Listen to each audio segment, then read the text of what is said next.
आजादी, जब जान लिया है आजादी, फिर डरना क्या है आजादी, तो हाथ बचा के आजादी, तो हाथ बचा के आजादी। एक रियासत दो दस्तूर ना मंजूर, ना मंजूर, एक रियासत दो दस्तूर ना मंजूर, ना मंजूर। रिहा करो, रिहा करो, रिहा करो, रिहा करो।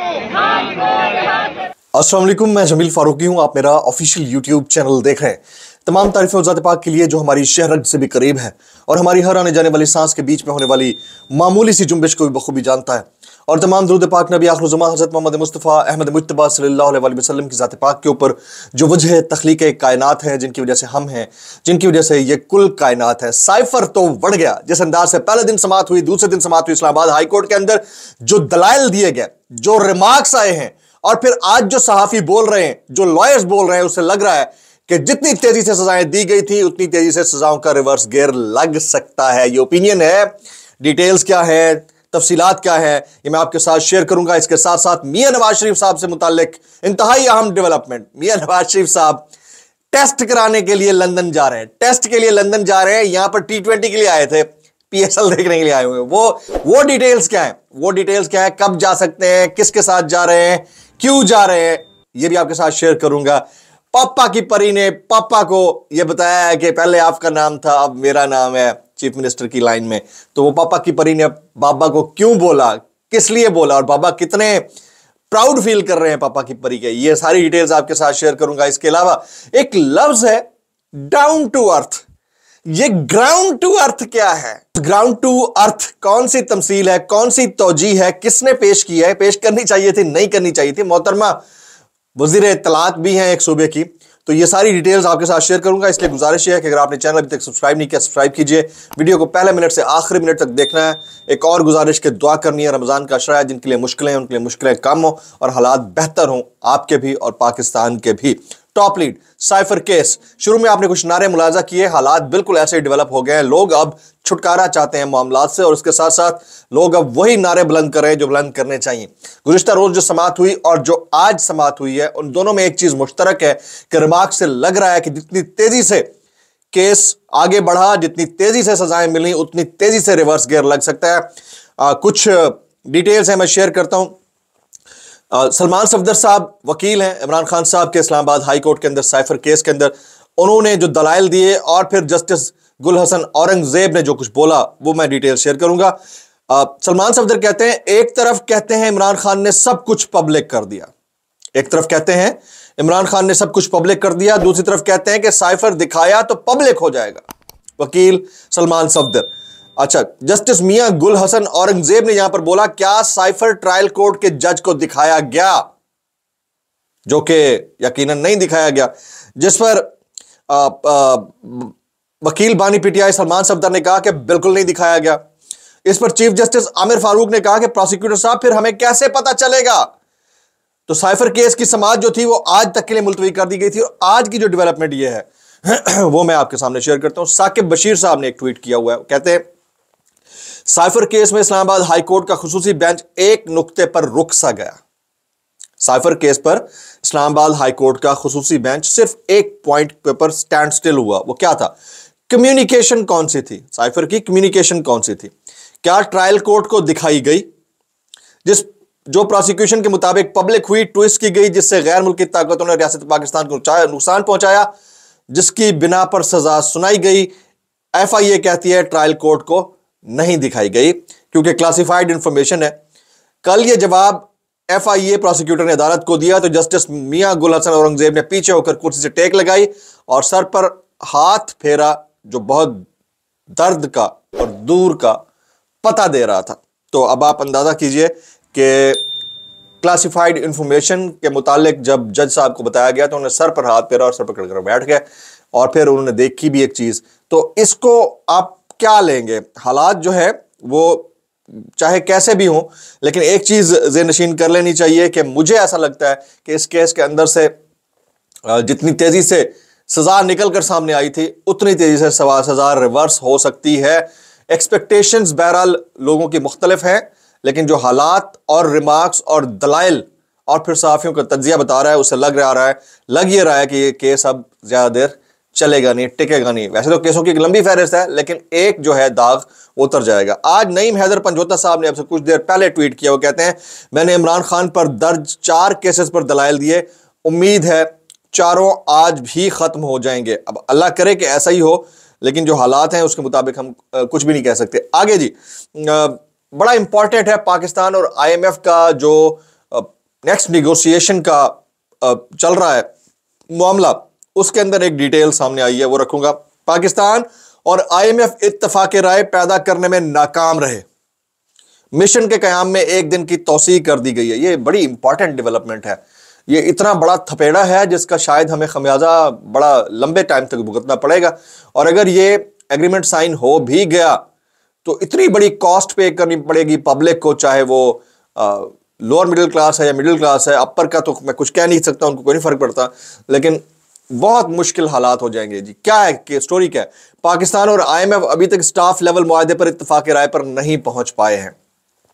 यह इत्तफाक राय दूसरे जायजे की तकमील और $1.1 अरब की तीसरी किस्त के इजरा के लिए जरूरी है। चुनाचे IMF के मिशन ने इस्लामाबाद में अपना कयाम मजीद 1 दिन के लिए बढ़ा दिया है। टाइम उनके पास भी नहीं है, टाइम हमारे पास भी नहीं है।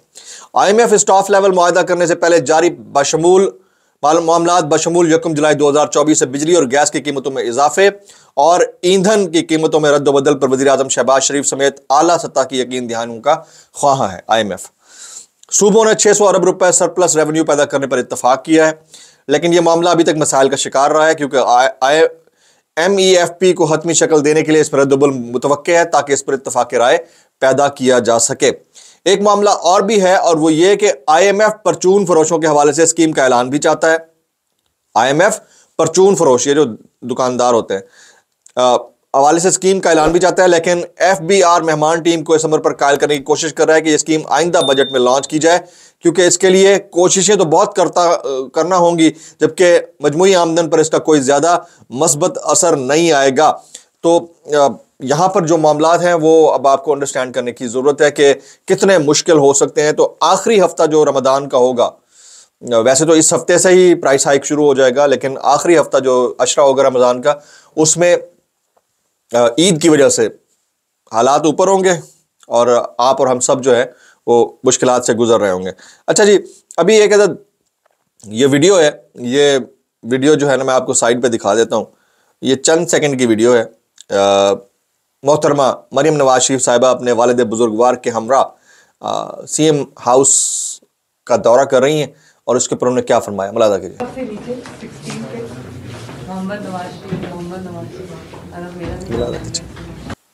देखें, अब वो वालिद बुजुर्गवार को ये दिखा रही हैं कि पापा देखें मेरा नाम भी जो है ना CM की लिस्ट में आ गया है। तो पहले जो है वो अब्बू बचाओ मुहिम थी, अब बच्चे जो हैं वो अपने वालिदैन को बड़े गर्व से दिखा रहे हैं कि देखें पापा आपने बच्चा बचाओ मुहिम चलाई तो मैं अब CM बन चुकी हूँ। तो ये हालात हैं इस मुल्क के। और वैसे हालात ये हैं कि मेरे पास एक वीडियो आई हुई है, वो मैं शाम को आपको दिखाऊंगा, शायद आप तक ना पहुंची हो। क्या 2 नंबरी हुई है रमजान निगहबान पैकेज के अंदर, क्या 2 नंबरी हुई है, मैं आपको बयान नहीं कर सकता क्या 2 नंबरी हुई है। और एक और डिटेल भी मैंने आपके साथ शेयर करनी है, वो इरशाद भट्टी साहब ने एक लिस्ट की तरफ तवज्जो दिलाई है, और लिस्ट क्या है वो भी मैंने आपके साथ शेयर करनी है। अच्छा जी, अब पापा की हम बात कर लेते हैं, मियां नवाज शरीफ साहब। मियां नवाज शरीफ साहब से मुतालिक इतलात ये है कि वो रमज़ान के आखिरी हफ्ते में सऊदी अरब का दौरा करेंगे मियां नवाज शरीफ साहब, और सऊदी अरब के दौरे से के को बतौर ट्रांजिट रखेंगे, और उसके बाद वो लंदन चले जाएंगे। लंदन में उन्होंने लंदन में टेस्ट के लिए जा रहे हैं जी। यहाँ पर वो T20 के लिए आए थे, तो मुझे लग ऐसा रहा है कि क़याम उनका लंदन में तवील हो जाएगा, क्योंकि दाल तो गली नहीं। साहबजादी जो है वज़ीर आला पंजाब बन गई, भाई जो है वज़ीर आज़म पाकिस्तान बन गए, लेकिन आए थे वो वज़ीर आज़म बनने के लिए, जो कि वो नहीं बन सके, तो वो यहाँ पर कबूतर उड़ाने आए थे और अपने तोते उड़वा कर चले गए। तो बिल्कुल दुरुस्त मेरा एनालिसिस था कि आप, मेरे ख्याल में मैंने किया था सितंबर 2023 के अंदर कि मियां नवाज शरीफ साहब किसी खाते में नहीं होंगे और उनको बिल आखिर वापस जाना पड़ेगा, और फिर ऐसा ही हो रहा है, उनको वापस सिर्फ 1 आध हफ्ते के लिए नहीं जा रहे होंगे। बीच में हो सकता है आते जाते रहे लेकिन उनका अब लंबा पड़ाव जो होगा वो लंदन में होगा, लंदन से बाहर वो कम ही रुकेंगे। तो पाकिस्तान तो एक ट्रांजिट कुरा है। इस ट्रांजिट कुरे के ऊपर कोई भी आता है, T20 खेलता है और फिर टेस्ट खेलने के लिए लंदन चला जाता है। अफसोस का मुकाम यह है कि इस मुल्क में अभी ऐसा कोई हॉस्पिटल नहीं बना शायद जहां शरीफ खानदान अपना इलाज करा सके, जहां शरीफ खानदान अपना इलाज करा सके। ये बहुत अफसोसनाक है, अंदोहनाक है। और भी यहाँ पर बड़े बड़े लीडर्स रहते हैं लेकिन पाकिस्तान में अपना ट्रीटमेंट करवाते हैं। तो ये ट्रीटमेंट का बहरहाल एक ढकोसला है, इसके ऊपर क्या कहा जा सकता है। अच्छा, एक लफ्ज आपने सुना होगा, डाउन टू अर्थ। ये ग्राउंड टू अर्थ क्या होता है, ये जरा सुनिएगा। उनको हेलीकॉप्टर पर चढ़ने का कोई शौक नहीं, उन्होंने अपने बचपन से हेलीकॉप्टर बहुत देखे हैं प्यारे भाई। और उनको हेलीकॉप्टर पर चढ़ने का कोई शौक नहीं, बचपन से बड़े हेलीकॉप्टर्स देखे उन्होंने। गौर कीजिएगा, गौर थी वैसे ही, तवज्जो हजरात तवज्जो। वो हेलीकॉप्टरों में ना सफर करते करते यहाँ तक पहुंची हैं, तो वो ना तो इतनी जो है वो बेचारी को तरसी नहीं है कि उनको हेलीकॉप्टर में बैठने का शौक हो, ना उनका कोई अकड़ का मसला है कि वो जमीन पर चल ही नहीं सकती। वो एक ग्राउंड टू अर्थ किस्म की खातून है, वो जमीन पर रहना पसंद करती हैं। ये भाई ग्राउंड टू अर्थ क्या होता है? इंग्लिश लैंग्वेज वाले भी चकरा गए होंगे, खासतौर पर ये जो हमारी ऑक्सफोर्ड की डिक्शनरी है, गूगल करके देख लें, वो भी चकरा गई होगी। और मतलब मुझे नहीं समझ आता है, कंजक्शन जो है वो ज्योग्राफी में शामिल हो जाता है, डाउन टू अर्थ की जगह ग्राउंड टू अर्थ हो जाता है, स्लिप ऑफ टंग, और फिर हेलीकॉप्टर पे चढ़ने का शौक नहीं है। ये क्या है यार? मतलब आई डोंट बिलीव दिस यार, मतलब मेरी समझ से बाहर है कि ये क्या है। अब आ जाते हैं इरशाद भट्टी साहब के ऊपर। इरशाद भट्टी साहब ने एक स्टोरी की है और वो कहते हैं कि 12 लोगों की एक फहरिस्त है तहरीक इंसाफ के, 12 लोगों की एक फहरिस्त है जिसमें बड़े नाम शामिल हैं जो पीटीआई के मीर जाफरों और मीर सादिकों के तौर पर जाने जाएंगे। ये फहरिस्त इमरान खान साहब तक नहीं पहुंच पा रही है। कोशिश की गई पीटीआई की लीडरशिप की जानिब से खान साहब से मुलाकात हो जाए और ये फहरिस्त उन तक पहुंचा दी जाए कि ये लोग जो है वो आपके नाम के ऊपर फ़ायदे तो उठा रहे हैं लेकिन काम कोई नहीं कर रहे और नुकसान देंगे आगे। तो वो पहुंचने नहीं दी जा रही और उन लोगों को इमरान खान साहब से मुलाकात की इजाज़त नहीं है। तो ये वाली चीज़ जो है ये बड़ी अलार्मिंग है, कंसर्निंग है। अब देखते हैं कि पीटीआई लीडरशिप इसके ऊपर क्या काम करती है, उसको कितने दिनों तक किस अंदाज से इसको देखा जाता है। अब ज़रा मैं मज़ीद तो बात ज़्यादा नहीं करने लगा, मुल्क की हालात के ऊपर एक बात कर लेते हैं छोटी सी, वो बड़ी इंपॉर्टेंट है। नेक्स्ट लेवल स्टार्ट होने लगा है, नेक्स्ट राउंड ऑफ अरेस्ट, गिरफ्तारियों का नेक्स्ट राउंड। वो रमज़ान के आखिरी हफ्ते में, लेकिन शायद हो सकता है थोड़ा तरस खा लिया जाए तो रमज़ान का आखिरी हफ्ता रुक जाए। उसके बाद यानी आफ्टर रमज़ान नेक्स्ट राउंड इतना भयानक राउंड होने लगा है कि आप अपने कानों को हाथ लगाएंगे धुएं निकल जाएंगे। इतना भयानक जिसकी कोई मिसाल तारीख में नहीं मिलेगी, वो वाला काम होने लगा है।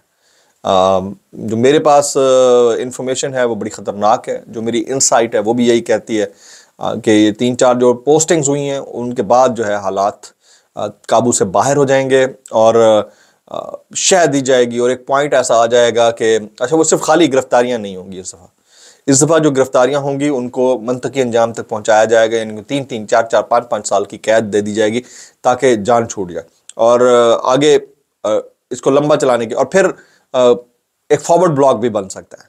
ये मेरी बात आप ज़हन में रखिएगा। आज़ाद ग्रुप के अंदर भी एक और आज़ाद ग्रुप बन जाएगा। मेरी ये इंसाइट है, मेरे पास कोई इन्फॉर्मेशन नहीं है इसकी। ये मुझे ऐसा लगता है कि अगर 90 अराकीन है तो 90 में से 40 टूट सकते हैं, 35 टूट सकते हैं, क्योंकि लीडरलेस है ना। अभी लीडर अंदर है तो बाहर जो बैठा हुआ है तो वो तो, और पैसा तो बड़ी गंदी चीज़ है। तो हालात बड़े मुश्किल हैं, नागुफ्ता हैं और नाकाबिले बर्दाश्त है। तो यहाँ पर सब्र का दामन जिसने हाथ से ना छोड़ा वो कामयाब होगा। शाम का जो व्लॉग होगा उसके अंदर हमने बहुत सारी चीज़ें डिस्कस करनी है। 2 अदद पीटीआई की ख्वातीन के दरमियान भी लड़ाई चल रही है ट्विटर के ऊपर, उसको भी मैं डिटेल में हाईलाइट करूंगा और कुछ वीडियोस भी हैं। आज के व्लॉग से इतना ही। सब्सक्राइब कीजिए, बेल आइकन हिट कीजिए, दुआ में याद रखिएगा। अस्सलाम वालेकुम रहमतुल्लाहि व बरकातहू।